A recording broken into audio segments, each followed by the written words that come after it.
इसके online class में आपका स्वागत है। नमस्कार, गुड मॉर्निंग। मैं पढ़ा रहा हूँ आप लोगों को विज्ञान कक्षा 9 की है और अध्याय आपके पास है 12 ध्वनि साउंड में से आपके पास पार्ट नंबर है 4 में से आप तरंगों के प्रकार आपको चले थे। उसमें से आप लोगों को दो प्रकार होते हैं, अनुप्रस्थ तथा अनुदैर्ध्य तरंगी। तो अनुप्रस्थ हम बता चुके थे आपको, डिस्कशन में इसकी लिंक अवेलेबल है। अनुदैर्ध्य आज बताने वाले हैं। अनुदैर्ध्य के बारे में आपको लिखा हुआ, आप अनुदैर्ध्य देखिएगा फिर उसके आगे पढ़ते हैं।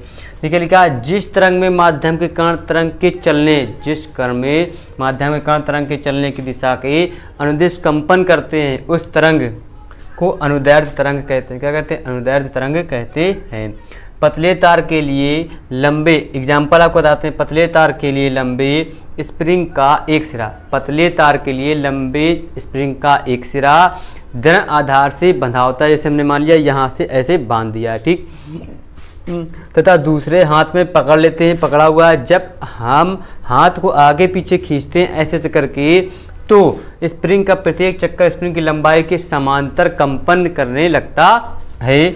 उस क्षण तार के चक्कर कुछ स्थानों पर पास तथा कुछ स्थानों पर दूर आ जाते हैं, होते हैं। मतलब जैसे हमारे पास स्प्रिंग होती है, एक साइड पकड़ के फिर ऐसे करके खींच दो, तो ऐसे जैसे गाड़ियों में लगा होता है ऊपर, वो थोड़ा गोल होता है, फिर उसको ऐसे कर दो तो नीचे ये नहीं फिक्स होता है, ऐसे कर दो काफ़ी दूर तक, पहले एकदम की पप्पा ऐसे करने लगते हैं, फिर धीरे धीरे पास में बिल्कुल पास आ जाते हैं, सेटल हो जाता है।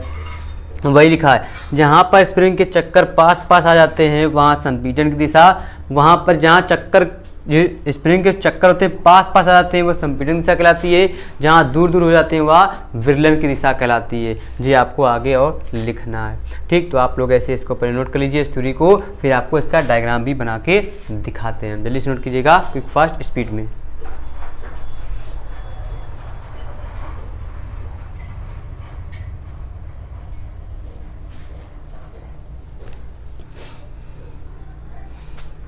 और थ्योरी आपको समझ में आएगी 100%। बस आप लोग थोड़ा सा वेट कीजिएगा, जब डायग्राम बताएंगे तब आप लोगों को स्प्रिंग बना के भी दिखाते हैं। फिर आप लोग वीडियो को लाइक ज़रूर कीजिएगा, ठीक है। अगर पसंद आए तो, वरना डिसलाइक कर दीजिएगा या वीडियो को स्किप कर दीजिएगा, ठीक है। और डिसलाइक जब कीजिएगा जब आप कोई कारण हमको बता दीजिएगा कि कारण किस वजह से हम आपको डिसलाइक कर रहे हैं, ओके।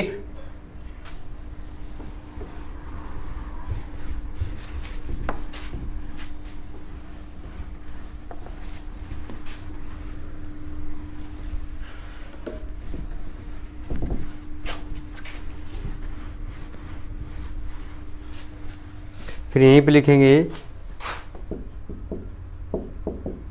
जहाँ पर स्प्रिंग की चक्कर दूर आ जाते हैं वहाँ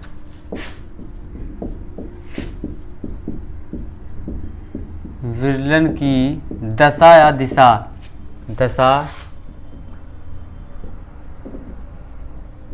कहलाती है। जी आप लोग जब पास या दूर पे कंडीशन आपको लिख दी। अब यहाँ पर आगे थोड़ा सा और लिखना है, वो भी लिखते हैं। ये लिखना है संपीड़न और विरलन क्या होता है, वो भी बताएंगे आपको। लिखना है ये संपीड़न और विरलन, जो नाम आ गए उनके बारे में, संपीड़न और विरलन की दशाएं स्प्रिंग की लंबाई की दिशा, स्प्रिंग की लंबाई की दिशा में आगे बढ़ती रहती है, दिशा में आगे बढ़ती रहती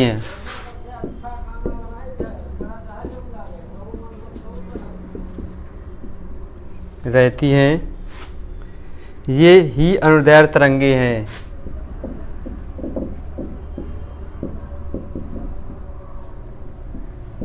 अनुदैर्ध्य तरंगे हैं, ठीक। ये आप लोगों को, अब इस पे हम आपको तरंगे बना के दिखाते हैं।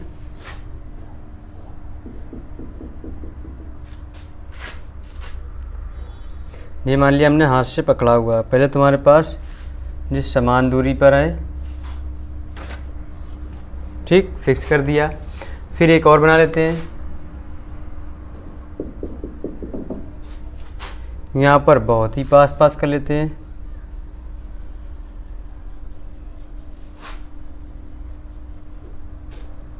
ठीक, एक और बना लेते हैं।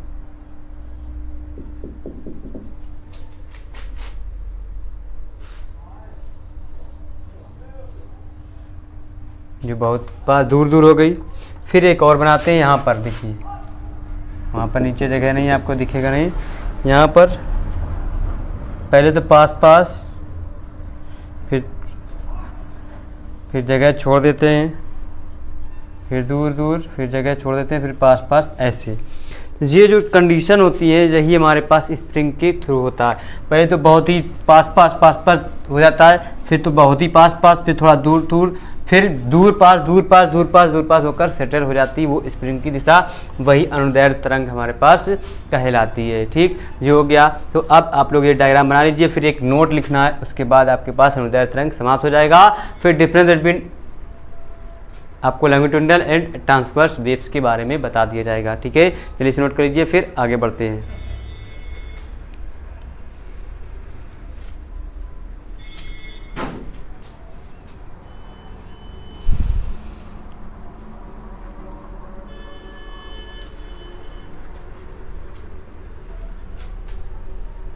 नोट कर चुके?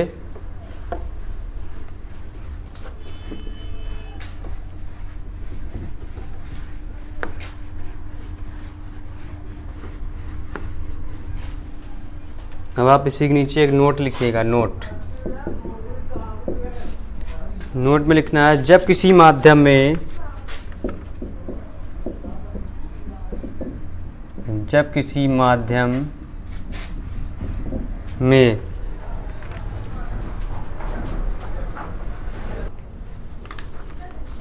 ठीक है, तो अनुदैर्ध्य तरंग संचरित होती है, तो उस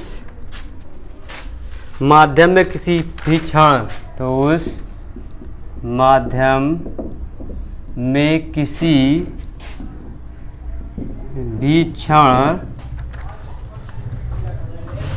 संपीड़न व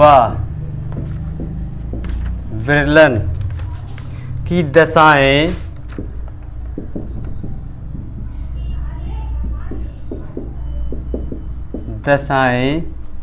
एकांतर क्रम में विद्यमान रहती हैं। दशाएं एकांतर क्रम में विद्यमान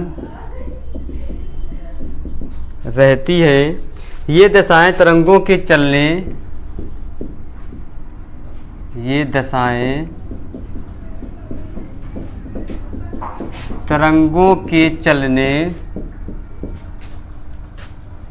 की दिशा में आगे बढ़ती रहती हैं,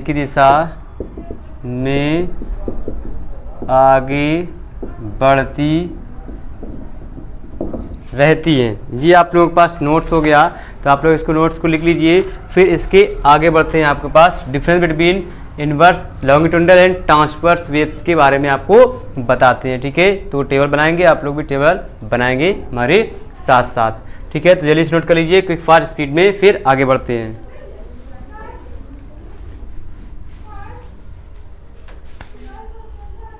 अनुप्रस्थ तथा अनुदैर्ध्य तरंगों के में अंतर, जो टॉपिक है आपके पास, अनुप्रस्थ तथा अनुदैर्ध्य तरंगों में अंतर, ये आपके पास है। Difference between longitudinal and transverse waves के बारे में आपको बताते हैं। ठीक है, तो नोट लिख लिए होंगे आप लोग, तो नोट से आगे इसको हटा देते हैं।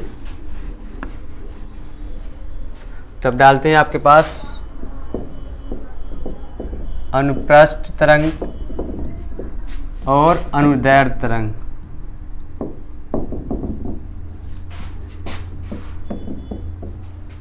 आप लोग भी ऐसे एक टेबल बना लीजिएगा बीच में क्रॉस करके। फिर यहाँ पर आप लोगों को फर्स्ट पॉइंट लिखना है। ठीक है, ऐसे करके।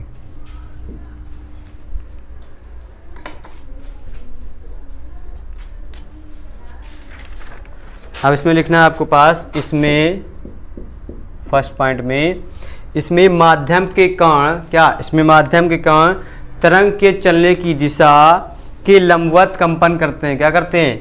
अनुप्रस्थ तरंग में इसमें माध्यम के कारण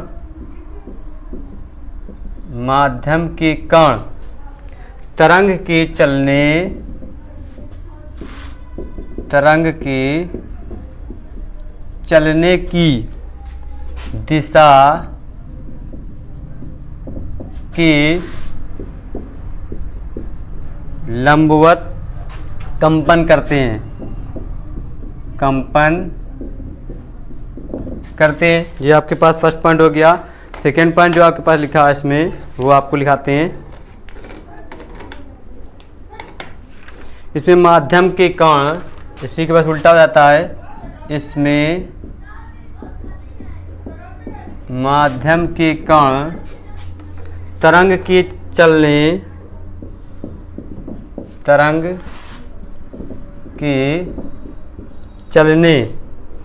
की दिशा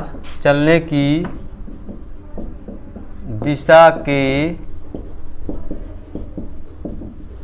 अनुदिश कंपन करते हैं, अनुदिश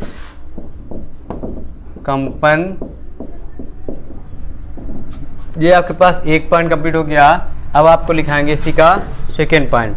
सेकेंड पॉइंट में तरंग सुरंगों तथा गर्तों के रूप में आगे बढ़ती है। ये तरंग सुरंगों तथा गर्तों के रूप में आगे बढ़ती है। इसकी यह तरंग सुरंगों तथा गर्तों, आपको हमने बताया था अनुपस्थित में क्या, सुरंग जैसे तालाब पे हमारे पास क्या पानी बहता है, एक पत्थर मार दो कंकड़, तो उसमें क्या हमारे पास स्रव और गर्त की हमें तरंग वेव्स में हमें पता चल जाता है। जब ऊपर उठती है तो क्या होता है गर्त, नीचे होता है तो क्या होता है हमारे पास सुरंग बन जाता है। ठीक है, यह सुरंग तथा एक गर्त से मिलकर एक अनुप्रस्थ तरंग बनती है। ठीक है, ये आपके पास हो गया। लिखा यह तरंग संपीड़नों तथा विलयनों के रूप में आगे बढ़ती है। यह तरंग संपीड़नों तथा विलयनों के रूप में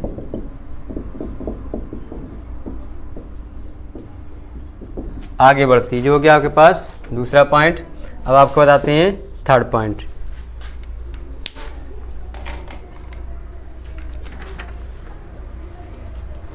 थर्ड पॉइंट, इसमें दाब, यह तरंग केवल ठोस माध्यम में अथवा द्रव में ऊपरी तल पर उत्पन्न हो सकती है। यह तरंग केवल ठोस माध्यम में अथवा द्रव में ऊपरी तल पर उत्पन्न हो सकती है।